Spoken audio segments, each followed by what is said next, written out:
Exploring agoraphobic distances and remote wilderness, a multifaceted analysis.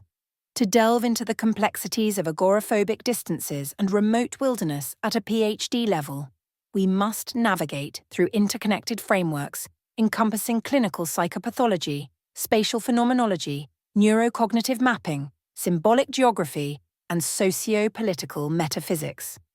The concept of agoraphobic distance operates on both literal and figurative levels, serving as a psychospatial construct that mediates the relationship between the self, the environment, and the imagined threshold of threat or escape.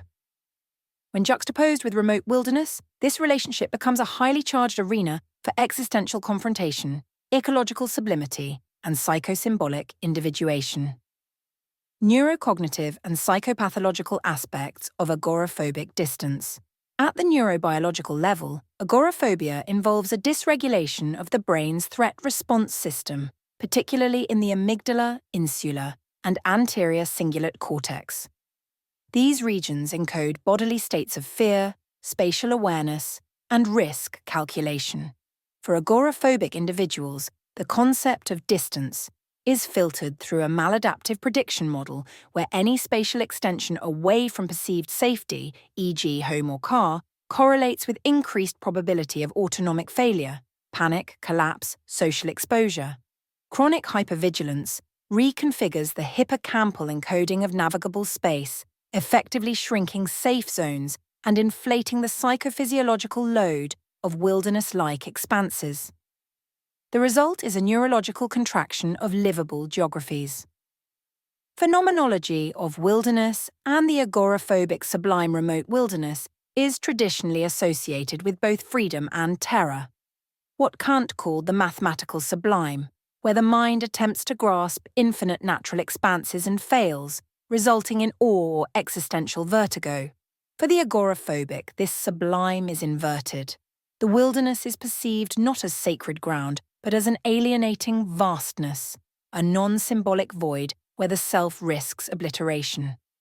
This aligns with Jean-Luc Nancy's notion of the intrusion of the real, the wilderness representing a raw, unfiltered reality that resists a meaning-making and destabilizes psychic cohesion. Spatial existentialism. Agoraphobia literalizes Heidegger's unheimlich, the unhomely. Wilderness, with its lack of boundaries, signage, and cultural embedding, becomes the extreme form of unheimlich space. The agoraphobic's fear is not just of space, but of deterritorialization, symbolic geography, and mythic distance. From an anthropological or symbolic lens, the distance in agoraphobia often maps onto culturally encoded liminal zones, crossing from village to forest, from civilization to chaos. We see this in ancient myths, initiatory trials where heroes often traverse dangerous wilderness alone, facing tests that externalize inner fears. For the agoraphobic, this archetype remains internalized and pathologized. The call to adventure is rejected, and the wilderness becomes a space of non-ego dissolution, not transformation. In cartographic metaphors, e.g. here be dragons, the boundary beyond the known is psychically charged. Agoraphobia amplifies these edges into forbidden cartographies.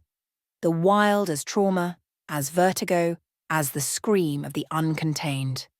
Ecopsychology and topophobia.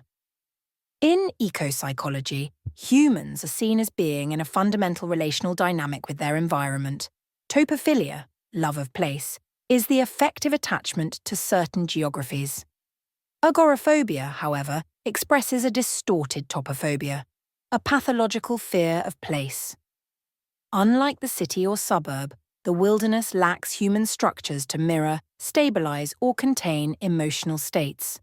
In agoraphobic psychodynamics, the absence of the other, no people, no surveillance, paradoxically does not ease but heightens anxiety due to the lack of potential rescue. Solitude becomes suffocating, not liberating.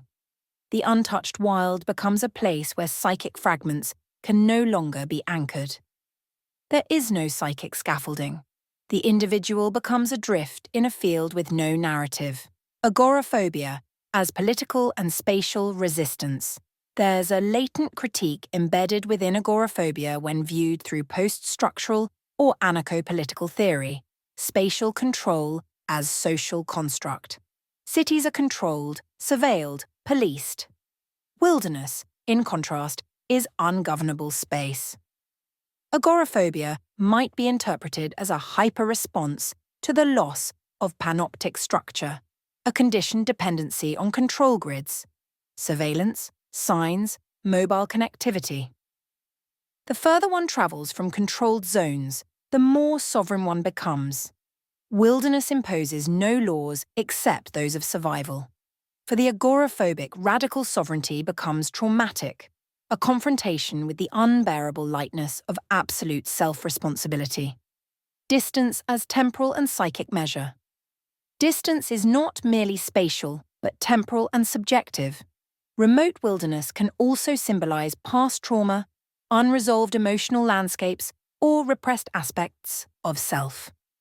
Agoraphobia can evolve into an ontological style, a way of walling off the psyche to preserve its coherence in the face of entropy. Wilderness, limitless, chaotic pressures that facade. Wilderness evokes deep time, geologic evolutionary timescales that dwarf the individual. This can induce a collapse of anthropocentric meaning, triggering derealization or depersonalization. Toward integration. Therapeutic implications. Gradual exposure in natural settings, ecotherapy, paradoxically offers one of the most potent tools for agoraphobic integration, as long as it's staged carefully. Nature provides dynamic but non-judgmental environments for rescripting fear narratives.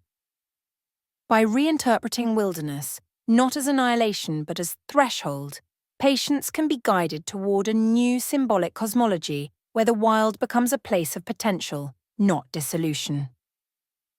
Final thought: agoraphobia and wilderness are two sides of a psychospatial dialectic, one representing the terror of exposure, the other the freedom of unknown vastness. In understanding the dynamics of agoraphobic distance in relation to wilderness, we are also uncovering something deeper about the modern soul. Its fear of losing control, its longing for structure, and its ancient dread of the forest beyond the firelight. Visualization request. Regarding your request for visualization, I can certainly assist in generating a conceptual landscape map or psychological topology